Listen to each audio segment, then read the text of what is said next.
All right, it is Indy's #1 station for that hip-hop and R&B Hot 963. Your man B Swift, the man of the city. And today I got some special guests, man. Three of my favorite artists ever, I can say. The Locks in the building. What's poppin', fellas? Swift, what up, baby? Chillin', man. What up, baby? Man, y'all got a lot going on right now, man. We working.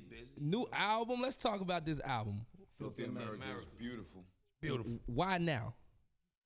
You guys got an extensive catalog, you know, and it's like, damn, bam, there goes an album from the Locks. I mean, the world's happy. Don't get me wrong. I love the album. It just made sense. I mean, a lot of our fans was asking us for it for years, and wondering when we was gonna do it.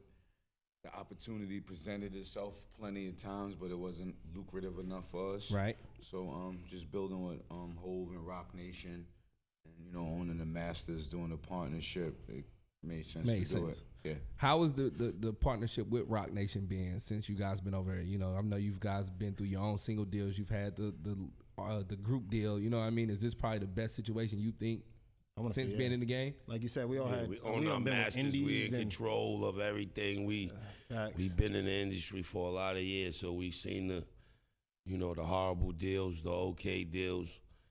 Then as we grew and learned the business, this probably might be the best deal.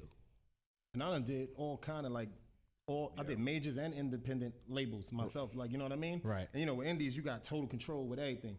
I like that these Rock Nation dudes is involved with my flow. That young energy is so dope over there. Yeah. Now, what makes this album any different than a normal Locks album, or is it what we get in the last few albums? It's monster, and we're grown now.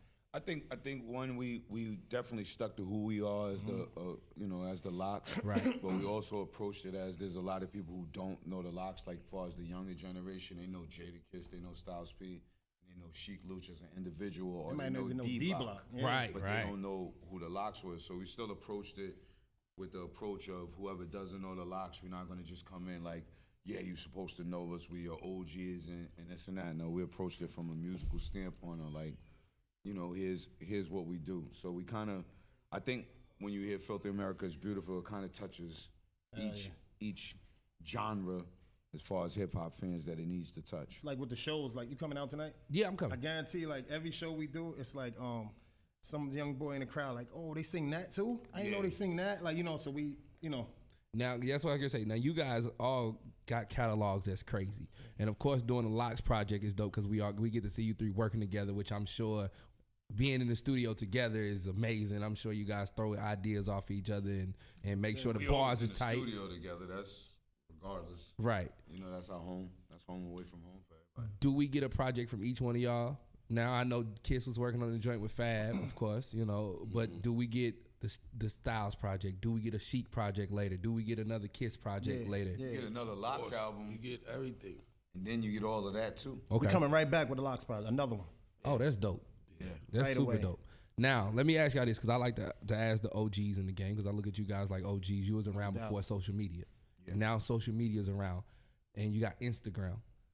How much do you guys pay attention to that, just to see what's going on in the world, whether it's something to laugh at or just to keep up? Like, damn, Soulja Boy and Chris Brown beefing today? Oh, we ain't know that, I take myself out of it. I'm the worst at it. That's three guys. I barely post.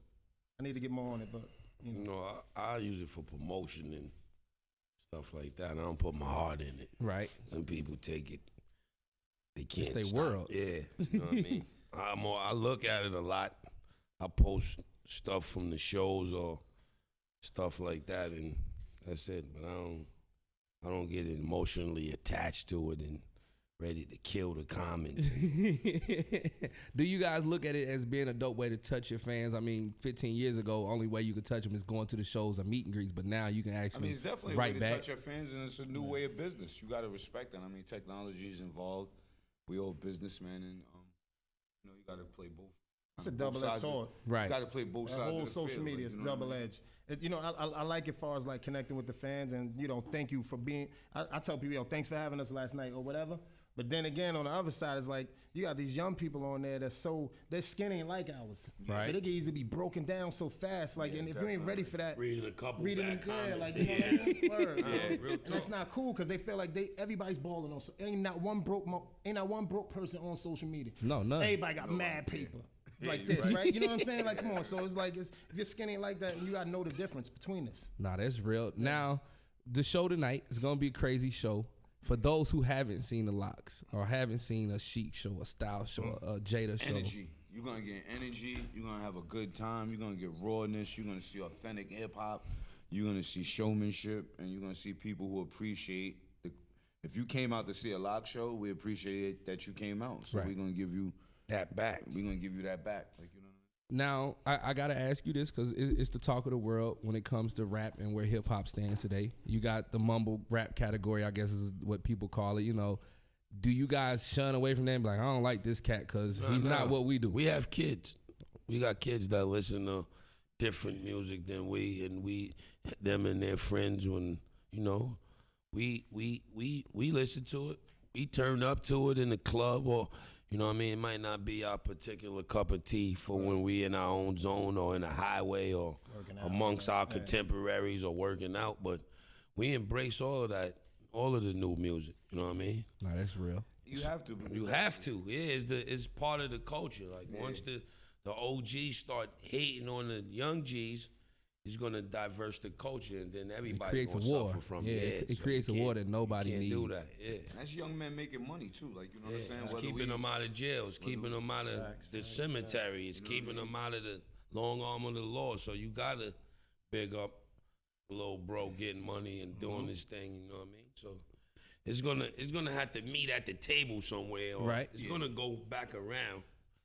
So but it's a lot of real bars too. Yeah, it's like a lot of That's what I say.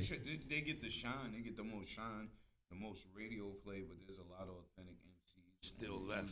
You can find them. You just got to search for it, look for it, and know your cup of tea. You know. Now let's talk New York rap. You guys, it's a lot going on. Talking to New York rap. Exactly. We're the gods of it. But it's a show about to happen that I think is about probably one of the dopest shows I've seen announced in a long damn time. Rough Rider. The Rough Rider reunion. Yeah. How excited are y'all about that? We're gonna kill it. We're gonna kill it. It's gonna be fun. It's gonna be fun. It's gonna be hella fun. Yeah, I understand though. Like X was on the Bad Boy tour with us, and we see Swiss, and so it's like, to y'all, it's not a reunion for us. Yeah. Because I was great ass. Like, y'all went on the Bad Boy tour. It was something that sparked off, I think, after one show. Do you see this possibly turning into a tour, possibly? Definitely the same. I definitely see them taking the same structure a little bit. Right. As far as doing one big blowout show and then taking it on the road. I can see that happen. I think I might have to catch a flight and catch that show because everybody together in one building is gonna be so nuts. Yeah, like crazy energy. A lot of energy. Crazy. Now the tours just kicked off. Uncle Murder just walked out of here with his crazy self. What's been shout out to him, man? He been rocking every night. Shout out to Murder down Flamingo. He definitely holds it down. So far, you've only been, I think, 5 cities so far. Which has been the best city so far? And I don't want the generic answer either. Cleveland for me. Cleveland. Yeah, the land was nuts, dog. The Natty was crazy too. The Natty was crazy too. Yo, every night it seemed like they trying to outdo the next city. Yeah, bro. For real. The Natty. Damn. I want to say all of them, but man, like I don't want that all. I know. Nah, but it is. The D was rocking. That's like really crazy. not. People think that's generic, but it's not, because as an artist, you gotta appreciate, like Lou say, when you get up, you conquering land. So to be able to go somewhere and people from that certain town or area come out and show you love, because it ain't always. Sometimes you get a venue that's not as packed as another venue, but the people really appreciate it. Very true. And give up, Give you that same energy like it's 10,000 people. So you appreciate it, like, you know what I'm saying? So it's an experience every time you go somewhere. So when we touch your city, like, it's like we bonding with them. It's D Block, it's them. They appreciate us. They're showing us love, giving us, bud, hugs, yak, booze, showing the booze and everything. Brother, appreciate it all, because you ain't got to be out. Right. You be home sitting on the couch. Nah, that's real. Now, before I get you out of here, I want to talk about the single you guys released with Fetty. What made you guys decide to jump on that and be like, yo, this is the one we're going to go? The agreement. The youth. Yeah. You know what I mean? The original, he picked the beat. He got busy to it. Yeah, we laid the song. Shout out to Jimmy Dukes, the producer. And Dice Pain. And then after the song was done, we was all listening to it, and then Kiss suggested Dice Pain on the hook, we bring Fetty. Because we just like to listen to the bars, see who we think out fit on the song Right. with us, and then we make the call. That's dope because it's New Jersey. So, you know, I mean, that bridge connection right there to be able to toss that on. So, NapTown, you just tuned in. My partners is in the building. No doubt. Tire Locks is here tonight, man. It's going down. Old National Center. You need to be there. Anything y'all want to tell them before we get out of We here? appreciate all the love. You know what I mean? Make sure y'all check out that new album if you haven't checked it out already. Filthy America is beautiful. You could get it anywhere they sell music. And look out for the LOX, baby. We on the Stop by that merch table when we you on get a in the club tear. tonight. Yeah, we got some merch with us too. You can get a nice piece of merch, man. Gotta have that. Can't go wrong with that. Listen, I appreciate y'all coming in. Y'all already know NapTown got nothing but love for y'all every time. Appreciate So you, brother. it's all love. NapTown is Hot 963.